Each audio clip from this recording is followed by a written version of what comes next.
किं लोकेन किमाश्रयेण किमथ द्रव्येण कायेन किं वाग्भिः किमुतेन्द्रियैः किमशुभिः किं तैर्विकल्पैरपि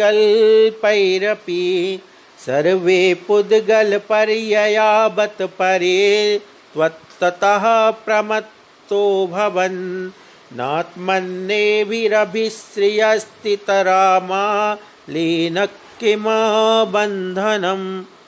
अर्थात हे आत्मन, तुझे लोक से क्या प्रयोजन है, आश्रय से क्या प्रयोजन है, द्रव्य से क्या प्रयोजन है, शरीर से क्या प्रयोजन है, वचनों से क्या प्रयोजन है, इंद्रियों से क्या प्रयोजन है, प्राणों से क्या प्रयोजन है, तथा उन विकल्पों से भी तुझे क्या प्रयोजन है।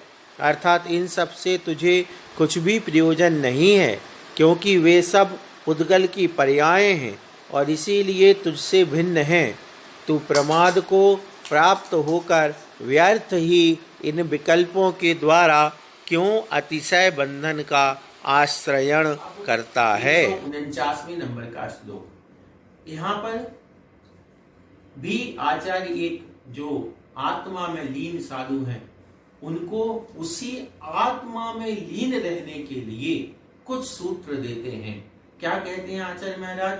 हे आत्मन, तुझे लोक से क्या प्रयोजन, फिर आश्रय से क्या प्रयोजन कि हमें किसने आश्रय दिया, कि कहाँ रुके हुए हैं, द्रव्य से क्या प्रयोजन, शरीर से क्या प्रयोजन, वचनों से क्या प्रयोजन। मतलब कोई मन में आने लगे कि हम उपदेश दे दें, कोई उपदेश देने की जरूरत नहीं है। शरीर से क्या प्रयोजन, शरीर पर तो कोई किसी भी प्रकार की पीड़ा भी हो रही तो उससे भी क्या प्रयोजन, इंद्रियों से क्या प्रयोजन और प्राणों से क्या प्रयोजन, तथा उन विकल्पों से भी तुझे क्या प्रयोजन है। कहने का मतलब ये है कि जैसे इंद्रियों से क्या प्रयोजन, अगर मान के चलो कहीं आहार के लिए गए, अब आहार में मान के चलो कोई चीज ऐसी मिली जो अच्छी नहीं लग रही स्वाद में, तो वहां पर राग द्वेष नहीं करना, विकल्प नहीं करना। प्राणों से क्या प्रयोजन, यहाँ तक कि ऐसे साधु के प्राण भी जाने लगते हैं,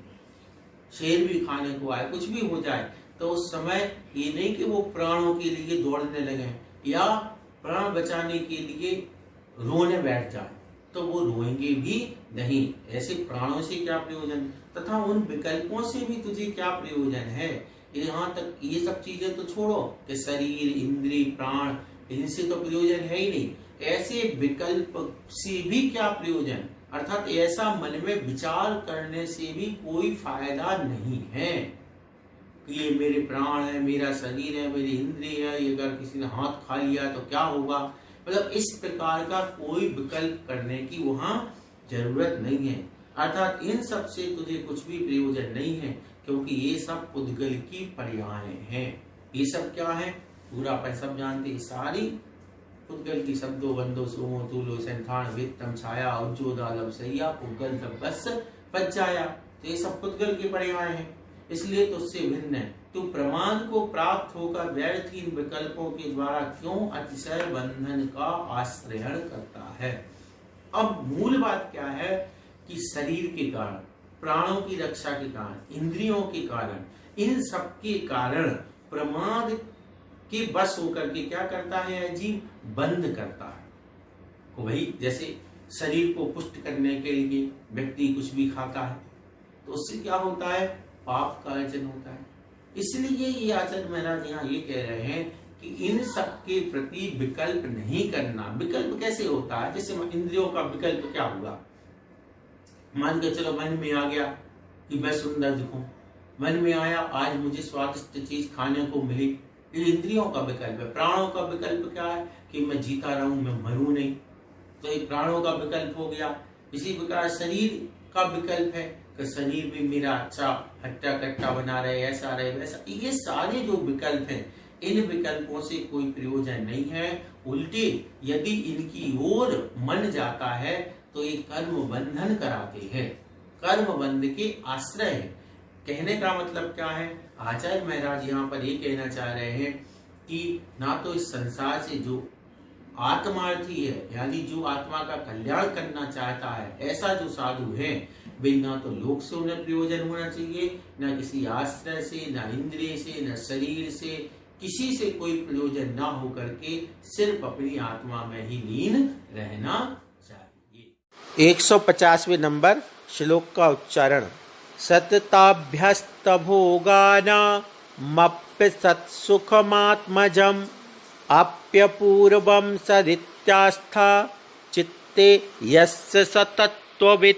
अर्थात जिन जीवों ने निरंतर भोगों का अनुभव किया है, उनका उन भोगों से उत्पन्न हुआ सुख अवास्तविक है, किंतु आत्मा से उत्पन्न सुख अपूर्व समीचीन है।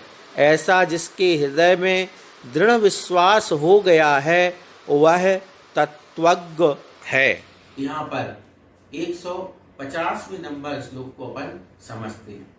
150वें श्लोक में यहाँ पर वही आत्मा को समझाते हुए बात की जा रही है कि अपन जानते हैं कोई ज्ञानी है, लेकिन सही ज्ञानी यानी सही तत्वज्ञ, तत्वज्ञ यहाँ पर शब्द आया है, तो तत्वज्ञ कौन है? तत्वज्ञ यानी तत्व को जानने वाला। तो सही तत्व को जानने वाला कौन है? जिन जीवों ने निरंतर भोगों का अनुभव किया है, उनका उन भोगों से उत्पन्न हुआ सुख अवास्तविक है। क्या मतलब? जीवों ने अनादिकाल से भोगों को भोगा है, उससे जो उनको सुख लगा वह सुख कैसा है? अवास्तविक है, काल्पनिक है। किंतु आत्मा से उत्पन्न सुख अपूर्व समीचीन है। आत्मा से जो सुख होता है वह सही है यानी वास्तविक है, और जो भोगों से सुख होता है वह अवास्तविक है यानी झूठा है, कल्पना है। अब आप प्रश्न कर सकते हो कि ऐसा कैसे हो सकता है? हमें तो दिख रहा है कि सुख है। तो नहीं, सुख की एक परिभाषा होती है। सही सुख क्या है? जिसके बाद दुख ना हो। और अपन देख लो, आप किसी भी जिसको भी अपन सुख मानते हैं, वह सुख तृप्त नहीं करता है, अतृप्त छोड़ देता है, और बल्कि उसके प्रति और आसक्ति बढ़ा देता है। जैसे मान के चलो, सुबह भोजन किया, पेट भर गया, लेकिन अपन ने सोचा कि मजा आ गया, सुख मिला, लेकिन पता चला 4 घंटे बाद वापस ज्यों की त्यों कहानी। तो ये सुख कहाँ होगा? तो सुख आचार्य कहते हैं वह है जिसके बाद दुख प्राप्त ना हो, जिसके बाद दुख प्राप्त ना हो। तो इसलिए ऐसा जिसका श्रद्धान है कि भोगों से मिला हुआ सुख काल्पनिक है, झूठा है, और आत्मा से जो सुख प्राप्त होता है वह समीचीन है, ऐसा जिसका श्रद्धान है, ऐसा वह तत्वज्ञ है। तत्वज्ञ कौन है? जो भोगों से उत्पन्न हुए सुख को अवास्तविक यानी काल्पनिक मानता है, और आत्मा से उत्पन्न हुए सुख को वास्तविक यानी समीचीन मानता है, वह तत्वज्ञ है। ये प्रश्न बन सकता है कि तत्वज्ञ किसे कहा गया है या तत्वज्ञ किसे कहते हैं? तो उसका सीधा सीधा उत्तर हो गया कि जो भोगों से उत्पन्न हुए सुख को काल्पनिक यानी अवास्तविक मानता है, और जो आत्मा से उत्पन्न हुए सुख को वास्तविक यानी समीचीन मानता है, वह तत्वज्ञ है। इस प्रकार से यह श्लोक पूर्ण।